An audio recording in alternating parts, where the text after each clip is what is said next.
मराठी चित्रपट सृष्टीतील लोकप्रिय दिग्दर्शक अभिनेते नागराज मंजुळे हे सध्या त्यांच्या खाशाबा या बहुप्रतीक्षित चित्रपटाच्या टीजरमुळे चर्चेत आहेत। मात्र हा टीजर चर्चेत असण्याचं आणखीन एक कारण म्हणजे टीजरमध्ये दिसलेली नागराज मंजुळेंची दुसरी पत्नी। खाशाबा या चित्रपटात नागराज मंजुळे यांची दुसरी पत्नी देखील महत्त्वपूर्ण भूमिका साकारत आहे। त्यावरूनच आता नागराज मंजुळे यांचा पहिला संसार का मोडलेला याबद्दल चर्चा सुरू झाली। नागराज मंजुळे यांचं दुसरं लग्न झालंय हे अनेकांना ठाऊक नव्हतं।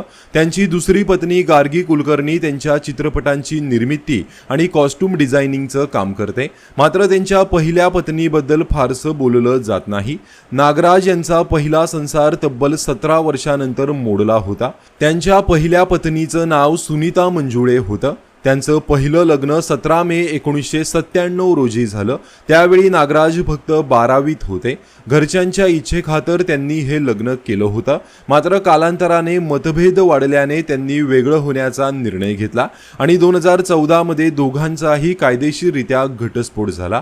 फॅन्ड्री चित्रपटाच्या यशापर्यंत नागराज मंजुळेंच्या पहिल्या पत्नी सुनीता या त्यांच्या सोबत होत्या। मात्र नंतर नागराज यांनी त्यांना काडीमोड दिला। सुनीता यांनी एका मुलाखतीत नागराज आणि त्यांच्या कुटुंबावर मोठे आरोपही केले होते।